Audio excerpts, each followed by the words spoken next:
श्रावण महीने की दोनों अष्टमियों में से कोई भी अष्टमी, यह भी जरूरी नहीं है कि सोमवार की ही अष्टमी थी।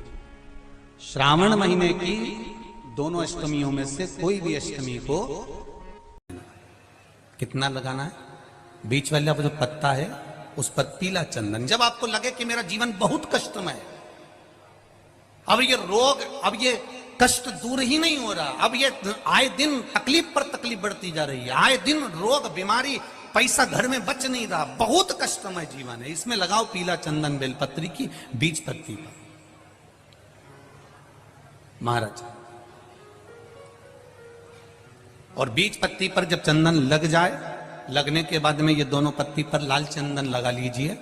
इन दोनों पत्ती के बीच में जो डंडी का भाग होता है, पत्ती से लेकर जो दो पत्तियां होती हैं, इनके बीच में जो जगह बचती है, इसमें मां पार्वती के 64 योगनियां, मां पार्वती अपनी पूर्ण सिद्धि के साथ में जितनी भी देवी के स्वरूप हैं, वो माता 64 योगनियां देवी के स्वरूप में यहां पर विराजमान होती हैं। दो पत्ती के नीचे से जो डंडी होती है नीचे तक, ये पूरी डंडी में 33 कोटि देवी देवताओं विराजमान होते हैं इस पूरी डंडी के अंदर। तो ये बीच वाली पत्ती है, ये जो बीच वाली पत्ती का जो भाग होता है, इस पत्ती के भाग में शहद का प्रयोग कर कर, यहां पीला चंदन, लाल चंदन, लाल चंदन, शहद का प्रयोग कर कर, इसी तरह से पकड़कर ये बेलपत्री की जो डंडी है वो अशुक सुंदरी पर जब आप समर्पित करें, तो जहां से जल बहता है उस ओर पर इस पत्ती को चढ़ाकर केवल आपके हृदय की बात कहकर देवाधिदेव महादेव से कोई भी शिव जी का मंत्र, पंचाक्षर नमः शिवाय, षडाक्षर ओम नमः शिवाय, श्री शिवाय नमस्तुभ्यम, या महामृत्युंजय मंत्र, जो शिव का मंत्र हो आपके पास में, उसको बोलते हुए देवाधिदेव महादेव को धीरे धीरे जल की धार चढ़ाना प्रारंभ करो। जल की धार जब पूर्ण होने लगे, उसमें थोड़ा जल बचे, तब अशोक सुंदरी पर जो तुमने बेलपत्र चढ़ाई है वहां उस जलधार को चढ़ाए। ये प्रयोग आपको केवल सोमवार की अष्टमी पढ़ने पर ही करना है। कौन से दिन करेंगे? जम के बोलिए जरा। सोमवार की अष्टमी पढ़ने। और धतूरे का फूल,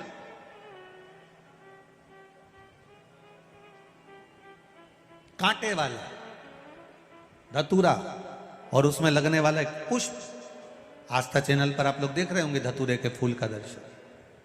धतूरा और धतूरे का पुष्प, छोटा सा पौधा है, ज्यादा बड़ा नहीं है, कांटा लग रहा है, धतूरा लग रहा है, और उसमें भी साधारण धतूरा नहीं, जिस धतूरे के नीचे की डंडी लाल कलर की होती है, अगर वो सोमवार की अष्टमी को देवाधिदेव महादेव को समर्पित करी जाती है, तो उसके घर में कभी संपदा की कमी नहीं होती है। वो धतूरा है, साधारण नहीं है। धतूरे में भी लाल डंडी, जैसे धतूरा गोल होता है, उसके नीचे एक छोटी सी डंडी, देखा है आप लोगों ने? अरे देखी कि नहीं देखी? बोलो, धतूरा देखा है ना? धतूरे के अंदर एक नीचे छोटी सी डंडी होती है, जब तोड़ोगे तो वो डंडी का कलर अगर लाल है, वो डंडी का कलर अगर लाल है, और कभी हम तो कहेंगे जैसे बड़ी बीमारी जिसको हो जाती है, लीवर, किडनी, कैंसर आदि आदि बड़ी बीमारियों से जो जूझ रहा होता है, प्रयास करो, प्रयास महामृत्युंजय का जाप कर कर, महामृत्युंजय का स्मरण कर कर, एक लाल डंडी का धतूरा प्रयास करना। एक धतूरा मिल जाए या 5 धतूरे मिल जाए किसी भी एकांतेश्वर महादेव पर, जो शिव मंदिर एकांत में हो, जहाँ कोई जाता आता नहीं हो। वैसे तो अब बहुत मुश्किल है कि ऐसा मंदिर मिल जाए जहाँ कोई जाता आता नहीं हो, पहले की बात दूसरी है, अब बात दूसरी है।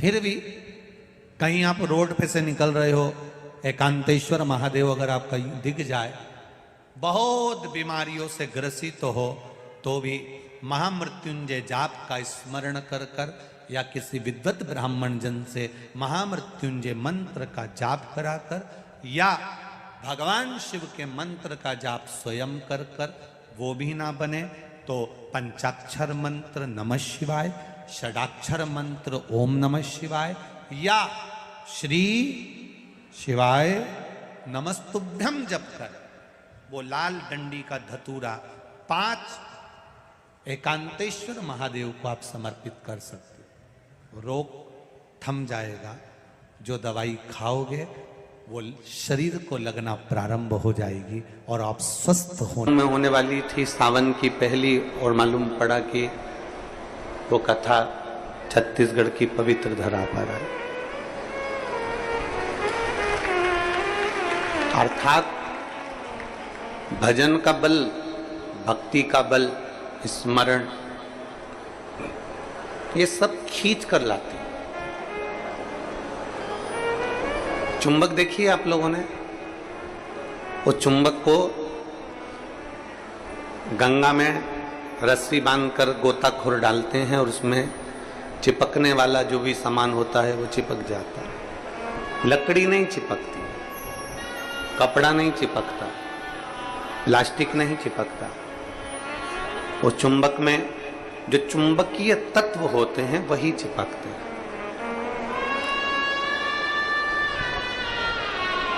हम तो ये मानते हैं कि सावन के महीने में भी भोलेनाथ एक, जैसे लोग गंगा जी में चुंबक फेंकते हैं और उसमें जो चिपक गया वो चिपक गया, उसी तरह भोलेनाथ भी सावन के महीने में शिव महापुराण रूपी चुंबक को डालकर हिलाते रहते हैं। किसके भाग्य में है और कितने लोग चिपक सकते हैं ये उसी को मालूम है।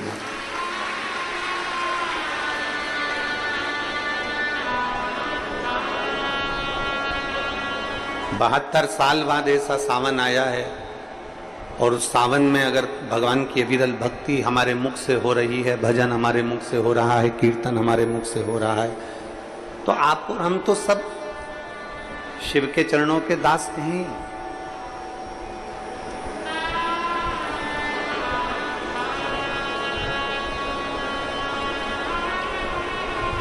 कहते हैं, शिव महापुराण की कथा कहती है, नौकरी ऐसी होना चाहिए, सर्विस ऐसी होना चाहिए जहां जाने का मन करे।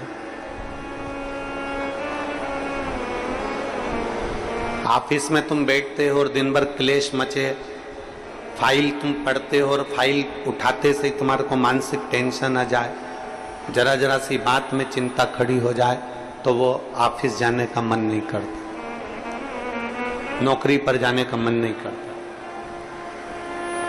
नौकरी ऐसी हो जहां जाने का मन करे, और घर ऐसा हो जहां वापिस आने का मन करे। तो समझ, घर में अगर क्लेश हो रहा है, बहुत अशांति हो रही है, बहुत लड़ाई हो रही है, बहुत विवाद हो रहा है, कहीं सास का मुंह फूला रहे, कहीं बहू का मुंह फूला रहे, कहीं बेटे का, कहीं बेटी का, कहीं माँ का, कहीं पिता का, कहीं भाई, कहीं बंधु, इनके मुंह फूले रहे तो घर में आने का मन नहीं करता। पत्नी का दिन भर मुंह फूला रहेगा तो पति का घर आने का मन नहीं करेगा। माँ बाप का अगर मुंह फूला रहेगा तो बच्चों का घर आने का मन नहीं करेगा। नौकरी ऐसी हो जहां जाने का मन करे, मन करे आपका कि मुझे बड़े उत्साह से जाने का। एक प्रश्न आपसे पूछते हैं, उम्मीद है कि आप लोग उत्तर अच्छा देंगे। हमने भी पढ़ाई करी, आपने भी पढ़ाई करी, हमने भी विद्याध्ययन करा, आपने भी विद्याध्ययन करा। जब स्कूल में पढ़ते थे, मैथ का सब्जेक्ट आता या साइंस का आता, इंग्लिश का आता, कोई सब्जेक्ट जब सामने आता तो कोई कोई टीचर इतना अच्छा होता था कि उसके सब्जेक्ट में भले मन ना लगे पर उसके सब्जेक्ट में बैठने का मन जरूर करता था। बोलो सही है कि गलत? बोलो सही है कि गलत?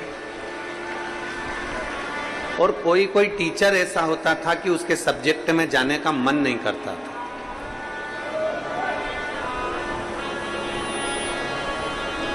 उनके सब्जेक्ट में जाने का मन नहीं करता। कोई टीचर इतना अच्छा, बहुत प्रेम से, बहुत स्नेह से, बहुत लाड़ प्यार से पढ़ाता है, बहुत स्नेह से पढ़ाता है तो उसके यहाँ जाने का मन कर जाता है। और कोई कोई टीचर ऐसा होता है कि वो पढ़ाता है पर उसके अंदर इतना क्रोध, इतना गुस्सा है, कहीं मारना, कहीं ठोकना, कहीं अपशब्द कहना, कहीं कुछ कहना, तो मन ही नहीं करता कि उस टीचर के पास में जाकर बैठा। पढ़ना है आपको, सारे सब्जेक्ट पढ़ना है आपको,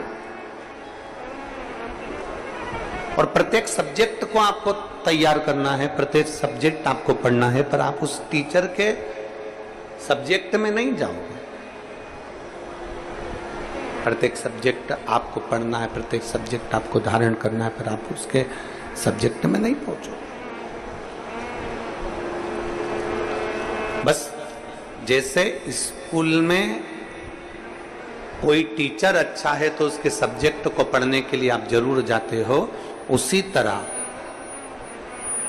नौकरी ऐसी हो जहां जाने का मन करे आपका।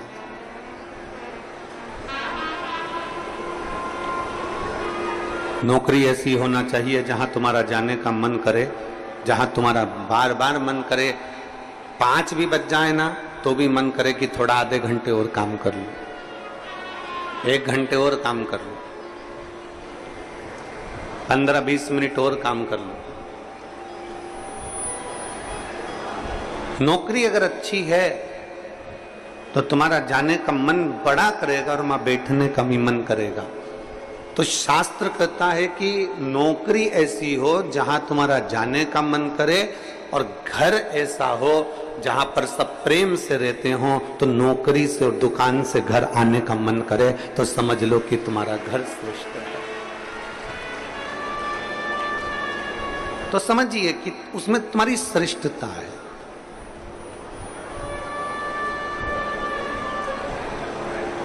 जरा जरा सी बात में अगर क्लेश हो रहा है, जरा जरा सी बात में अपशब्द बोले जा रहे हैं, तो वो श्रेष्ठता नहीं बनती। लोरमी वालों ने भी बहुत व्यवस्था कर रखी थी, परंतु कीचड़ इतना है, मिट्टी काली है, पानी पड़ा हुआ है, इसलिए प्रशासन भी उस चीज को हाँ नहीं भर पाया, क्योंकि उनको दिखता है कि इतना लाखों में। अब आप देखिए कि 3 पंडाल बड़े बड़े डूम भरे पड़े हुए हैं, उधर भी बाहर भक्त हैं, उधर भी बाहर भक्त हैं, और इधर देखोगे तो चारों तरफ बाहर पूरे के पूरे भक्त भरे पड़े हुए हैं। प्रशासन भी ये चीज देखता है कि इतने शिव भक्त आएंगे तो वो आराम से कथा सुने, आराम से रहें, आराम से खाएं, आराम से अपना भजन कीर्तन करें और आराम से कथा श्रवण कर कर अपने अपने घर को जाएं, किसी को कोई कष्ट ना हो। ये प्रशासन भी देखता।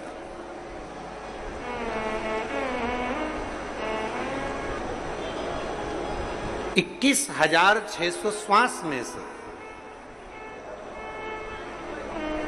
21,600 श्वास जो चल रही है, उसमें से जितनी श्वास हम परमात्मा को दे सकते हैं उतना दीजिए।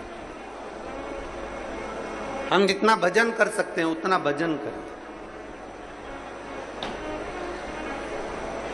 हम जितना स्मरण कर सकते हैं उतना स्मरण करें। और तेरी कृपा बिना न हिले एक भी अणु, लेते हैं श्वास तेरी कृपा से तनो तनो। हे गंगाधार मुक्ति द्वार ओंकार तू, बोले ओम